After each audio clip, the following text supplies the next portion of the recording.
창조 목적이고 인생의 목적입니다.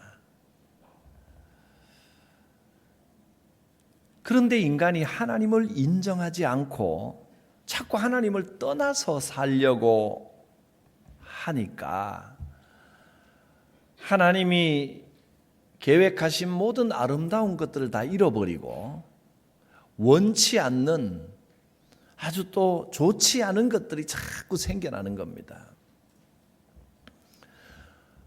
물고기가 물에서 살도록 지음을 받았는데 물고기가 나는 물속이 답답하다. 넓은 세상으로 나가 살고 싶다. 그래서 물 밖으로 나가 살려고 한다면 어떻게 되겠습니까? 물 밖에 자유가 있겠습니까? 자유는커녕 고통과 죽음밖에 없습니다. 우리가 살면서 겪는 이 아픔과 고통, 다툼들, 미움들 이런 것들은 원래부터 있었던 것들이 아닙니다. 하나님이 창조하신 것이 아닙니다. 하나님 안에서 살도록 창조된 우리가 자꾸 하나님을 거역하고 하나님을 떠나니까 하나님을 벗어나면서부터 고통이 생기고 아픔이 생기고 다툼이 생기고 미움이 생기고 그런 겁니다. 헬라어에 하마르티아라고 하는 단어가 있습니다. 제가 여러 번 말씀을 드려서 이 단어는 조금 친숙하실 겁니다. 하마르티아, 죄라고 하는 단어입니다. 이 원래 말의 뜻은 하마르티아라는 말은 관역을 화살을 쐈으면 관역에 가서 딱 제대로 맞아야 되는데 관역을 벗어났다, 완전히 빗나갔다 그런 뜻입니다. 화살이 목표물을 향하여 날아가서 박히지를 못하고 엉뚱한 곳에 가버린 겁니다. 빗나갔다. 그게 죄입니다. 원래의 창조 목적에서 벗어나 버리는 것이 죄입니다. 하나님은 인간을 창조하실 때 하나님 안에서 살도록 우리 인간을 만드셨는데 자꾸 하나님을 벗어나려고 하고 하나님을 잊어버리고 자기 뜻대로 살려고 하니 그게 죄입니다. 그러니까 죄라고 하면 윤리적인 죄도 물론 죄입니다만은 도둑질을 한다, 또 남을 미워한다, 또 살인을 한다, 싸움을 한다, 질투를 한다, 이 다 죄입니다.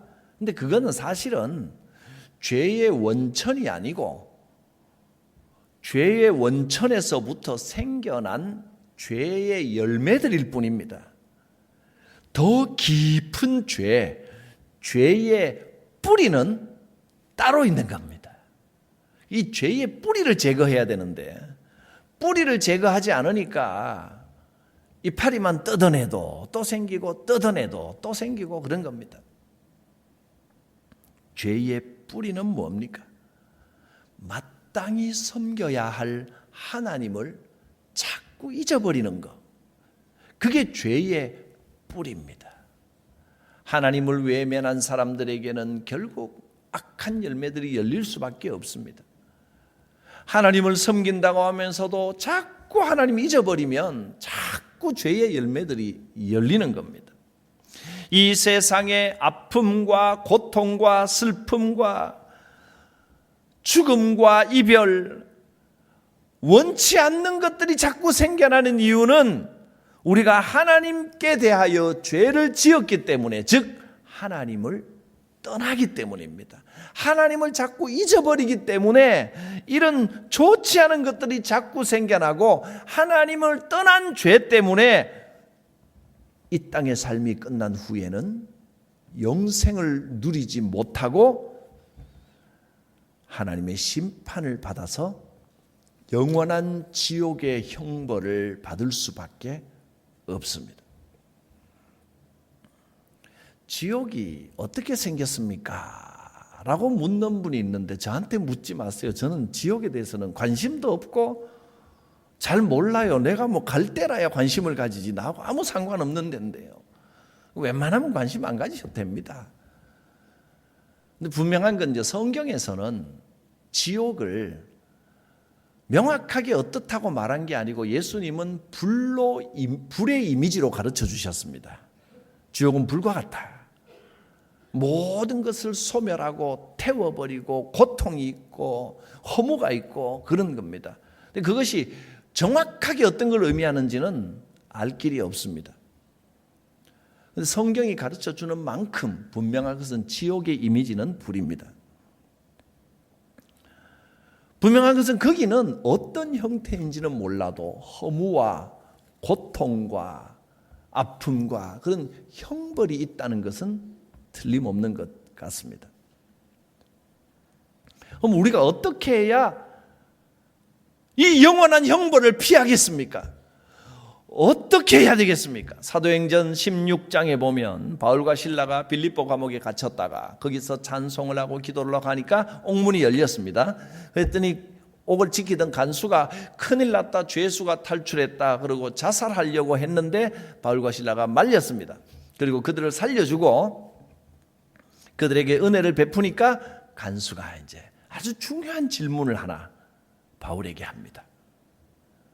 내가 어떻게 해야 구원을 얻으리까?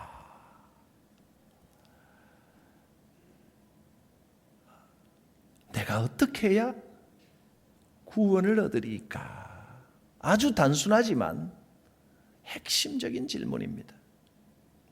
단순히 육신의 생명이 아니라 영원한 생명을 얻고 천국의 시민이 되려면 어떻게 해야 되겠습니까? 이 질문은 이 간수만의 질문이 아니라 인류 역사 이래로 수많은 사람들이 구원 없는 방법을 고민을 했고 어떻게 해야 영생을 얻을 수 있을지를 질문을 했습니다.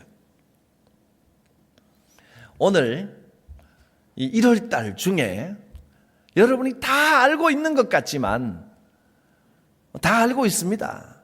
그러나 반드시 다시 한번 짚어봐야 할 신앙의 복음의 가장 핵심 진리, 이 복음의 진수를 다시 한번 명확하게 마음의 머리에 새기고 한 해를 시작해야 될 것 같아서 오늘 이 말씀을 주제로 잡았습니다. 어떻게 해야 구원을 얻습니까? 성경은 인간의 노력이나 인간의 생각으로 구원을 얻을 수 있는 방법은 없다. 그렇게 선언했습니다. 우리가 구원받지 못하는 이유는 선행을 적게 해서 구원받지 못하는 게 아닙니다. 죄가 생겨난 이유는 착한 일을 안 해서 죄가 생겨난 게 아닙니다. 우리가 하나님 앞에서 하나님을 떠나 죄인이 되었기 때문에 죄가 생겨났고 형벌이 있을 수밖에 없는 겁니다. 그러니까 선행을 많이 해서 인간이 무슨 노력을 해서 구원받을 수 있는 방법은 아예 없습니다. 죄는 하나님과 멀어진 게 죄입니다.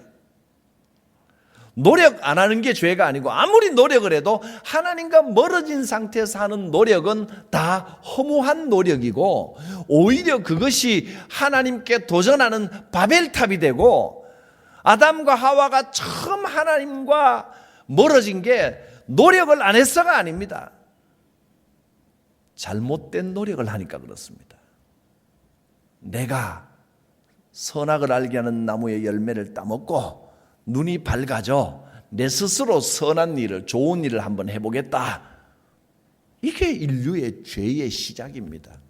어떻게 보면 선한 일을 안 해서가 아니라 선한 일을 하려고 했기 때문에 그게 죄가 됐습니다. 자기 스스로 하려고 했단 말이에요. 그래서 하나님과 멀어져 버렸습니다. 사람들 중에는 교회를 안 다니는데도 선한 마음을 가지고 정직하게 행동하면서 살아가는 훌륭한 인격자들이 많이 있습니다. 어떨 때는 야, 저 사람은 교회 다니는 사람보다 낫네. 가끔 이럴 때도 있습니다. 다는 아닙니다. 또 어떨 때는 저 사람은 딱 교회만 다니면 되겠다 이제. 그런 분도 많이 봅니다. 참 훌륭한 인격자들입니다. 그러나 그런 분들도 행위로는 구원에 이르지 못합니다. 어떤 분은 이렇게 묻습니다. 목사님, 우리 선조들 중에도 구원 아무도 못 받습니까?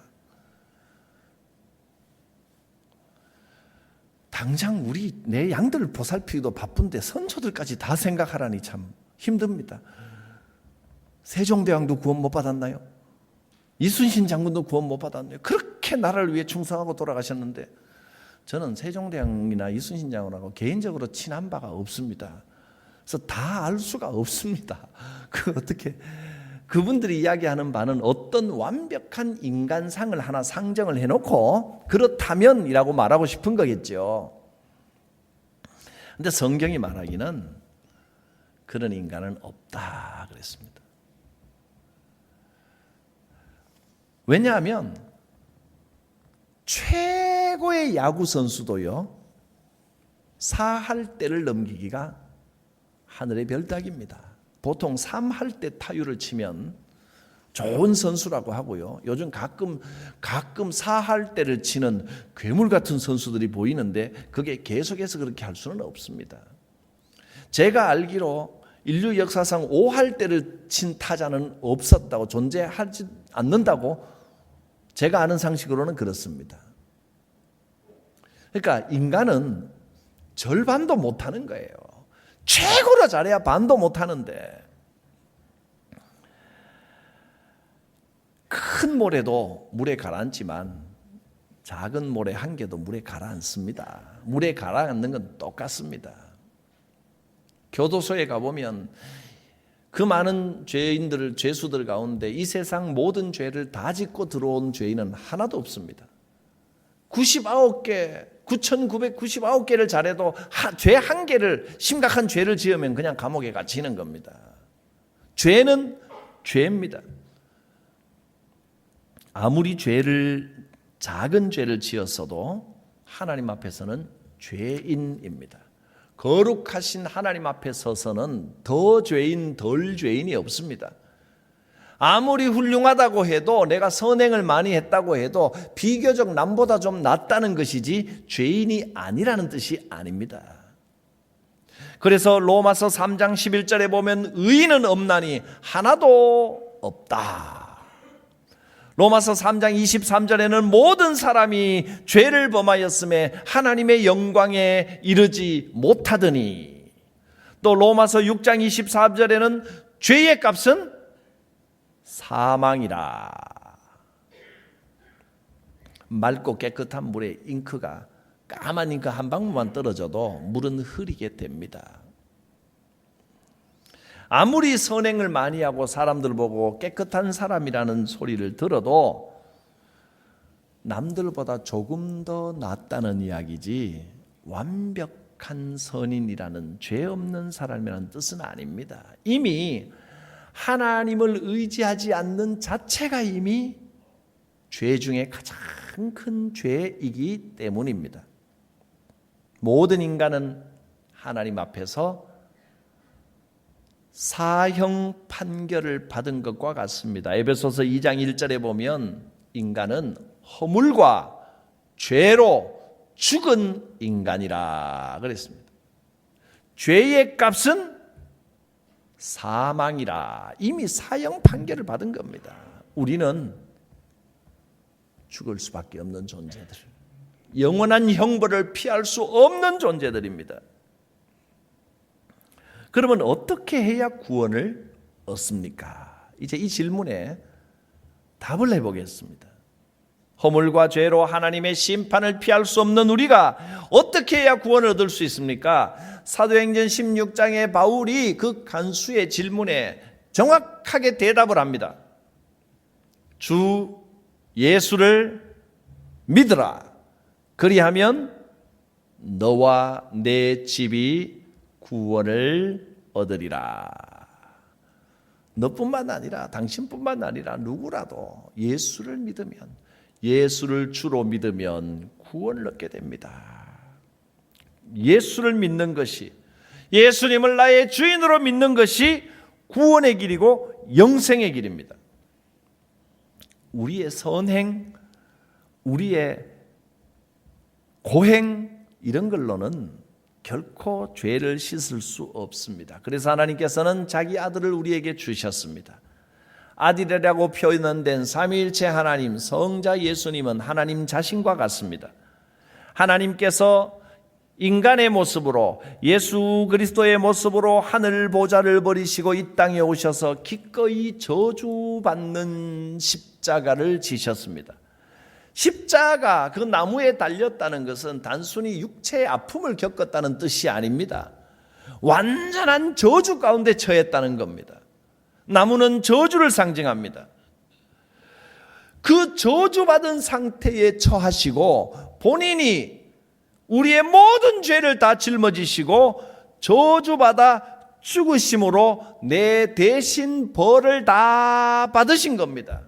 그래서 우리가 해야 할 일이 뭡니까? 주님을 고백하고 주께서 내 죄를 대신 치루어 주신 것을 믿습니다. 주님을 영접합니다. 내가 사는 것은 나는 주님 안에서 죽었고 내가 사는 것은 주님을 주인으로 모시고 사는 겁니다. 이 고백이 있어야 구원이 임합니다.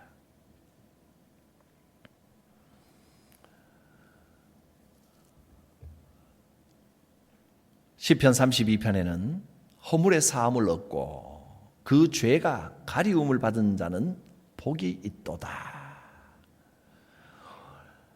은혜로우신 하나님께서 나는 죄인입니다 하고 자기 죄를 고백하고 이제 주님 뜻대로 살겠습니다, 주님을 주인으로 모시고 살겠습니다 하는 모든 이에게 이 놀라운 은혜를 베풀어 주셨는데 그 은혜를 깨닫는 순간부터 인생이 달라지는 겁니다. 이것이 거듭나는 겁니다. 완전히 새로워지는 겁니다. 이전까지는 내 생각, 내 고집대로 살았는데 이제는 주님이 내 주인이십니다. 모든 것이 깨닫고 나니 하나님의 은혜였습니다. 이 고백이 거듭나는 고백입니다. 하나님의 은혜입니다. 하나님의 은혜입니다. 은혜를 딱 깨닫는 순간부터 내가 가지고 있던, 내게 있던 모든 것이 내 것이 아니라 다 하나님의 은혜였구나. 이거 이전과 은혜 이전과 은혜 이후는 너무나 다릅니다. 이 세상이 뒤집어지는 경험입니다. 거듭나는 경험입니다. 전에는 내 것인 줄 알았는데 내 것이 아니었습니다. 전에는 내가 벌어먹고 내가 이루고 이런 건 줄 알았는데 그게 하나님의 은혜로 주신 것이었습니다. 모든 것이 은혜였구나. 건강도 내 것이 아니라 하나님의 은혜였구나. 전에는 몰랐는데 한번 심하게 아프고 나니까 건강도 하나님의 은혜였음을 깨닫습니다. 그랬으면 아프게 하신 하나님께 감사하시기 바랍니다. 건강도 은혜입니다. 하나님 주신 겁니다. 재물도 내 것이 아닙니다. 하나님이 맡겨주신 겁니다. 은혜입니다. 생명도 가정도 직업도 재능도 내 것이 아니라 다 하나님의 은혜입니다. 이게 믿음의 제대로 된 믿음의 시작입니다. 은혜를 깨달아야 됩니다. 그게 거듭나는 것이고 그게 구원이 임한 겁니다. 오 하나님의 은혜입니다. 그래서 사도 바울은 이렇게 고백합니다. 마침 이 고린도전서 15장 10절 말씀이 올해 청소년부 동계수련의 주제 말씀이더라고요. 나 된 것은 하나님의 은혜로 된 것이라. 이 고백이 있어져야 됩니다. 우리 둘째 애가 초등학생 때요. 큰애가 가끔 이제 너는 다 좋은데 그렇게 좀 나대지 마라. 그랬더니 이 말씀을 읽다가 나의 나댄 것이 하나님의 은혜네. 나의 나댄 것은 하나님의 은혜로 된 것이라. 잊을 수가 없습니다. 나댄 것이 아니라 나 된 것입니다. 모든 것이 다 하나님께서 은혜로 주신 것입니다. 하나님께서 나를 이루게 하셨습니다. 하나님께서 건강 주시고 생명 주셨기에 오늘 우리가 이렇게 살고 있는 겁니다. 호흡도 하나님이 주셨고, 물질도 하나님이 주셨고, 재능도 하나님이 주셨고, 가정도 하나님이 주셨고, 자녀도 하나님이 주셨고, 섬길 수 있는 교회도 하나님이 주셨습니다. 내가 잘나서 일하는 게 아닙니다. 하나님이 은혜로 주신 것입니다. 정말 그렇습니다. 정말로 나의 나된 것은 하나님의 은혜로 된 것입니다. 사랑하는 여러분, 우리는 하나님의 은혜로 죄 용서함 받고 하나님의 자녀가 되었고 천국 시민이 되었습니다. 은혜입니다. 지금까지 하나님의 은혜로 살아왔습니다. 앞으로도 하나님의 은혜로 살 것입니다. 이 은혜를 깨닫고 이 은혜 안에 있는 우리가 어떻게 살아야 되겠습니까? 내 잘난 맛에 살아야 되겠습니까? 내 잘난 게 뭐가 있습니까? 다 하나님의 은혜인데, 하나님, 어리석게도 내가 잘난 줄로 교만했습니다. 깨닫고 보니 하나님의 은혜였습니다. 은혜를 깨달으면 인생이 새로워집니다. 은혜를 깨닫는 것이 새로운 피조물로 거듭나는 겁니다. 이 크신 은혜를 받은 우리는 어떤 모습으로 살아야 되겠습니까? 은혜를 흘려보내시기를 바랍니다. 이웃에게 이 은혜를 흘려보내야 됩니다. 저분은 은혜 받은 사람답다라면 어떤 사람이겠습니까? 넉넉한 사람이 돼야 됩니다. 좀 다른 사람이 부족해도 좀 참아주고 기다려주고, 저 사람은 참 은혜 받은 사람답다. 은혜가 넘친다. 여기 충만히 하나님의 은혜가 채워져서 철철철철 넘치고, 그러면 여유 있는 삶의 모습이 되지 않겠습니까? 누가 좀 부족해도, 누가 좀 잘못한 것 같아도 막 정죄하고 비난하고 불평하는 대신에 좀 기다려줍니다. 넉넉하게 용서해 줍니다. 죄인에게도 회개할 기회를 줍니다. 내가 좀 더 기다릴게. 하나님께서 기다려주지 않았으면 우리는 벌써 끝났습니다. 하나님께서 한없는 은혜와 용서로 우리를 기다려주셨고 우리를 새롭게 해주셨습니다. 은혜 받은 사람답게 살아가기를 바랍니다. 제자들에게도 기도를 가르쳐 주시면서 예수님은 우리가 우리에게 잘못한 사람을 용서하여 준 것 같이 그렇게 기도하라고 가르쳐 주셨습니다. 우리는 날마다 이 기도합니다. 하나님, 우리가 우리에게 잘못한 사람을 용서하여 준 것 같이 우리 죄를 사하여 주옵소서. 그런데 기도할 때는 기도할 때고 살 때는 살 때고, 이거는 주님이 외우라 그래서 외운 거고 사는 건 또 다르고, 그러면 안 되죠. 우리의 고백입니다. 하나님, 우리가 우리에게 잘못한 사람을, 내게 잘못한 그 사람을 용서하여 준 것 같이 내 죄를 용서하여 주옵시고, 주님이 나를 용서해 주었으니 나도 그 사람 용서하겠습니다. 이 고백입니다. 이제 제가 진지한 마음으로 이 질문을 드리겠습니다. 내게 주어진 생명, 재능, 내게 주어진 재물, 내게 주어진 이 인생의 시간들 어디에 어떻게 사용하며 살아가시겠습니까? 오늘 읽은 본문 고린도전서 10장 31절 말씀은 여기에 대한 원칙론적인 대답입니다. 이 원칙 안에서 이제 여러분 각자가 이 질문에 대한 답을 살아가시기를 바랍니다.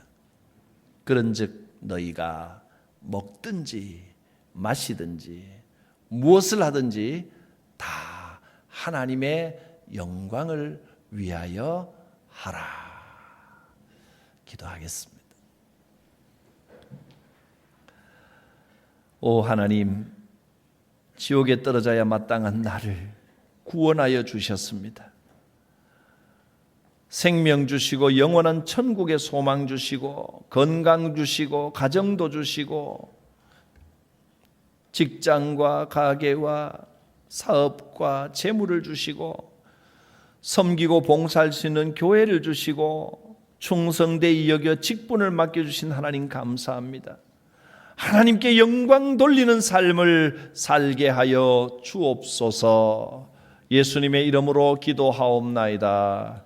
아멘. 찬송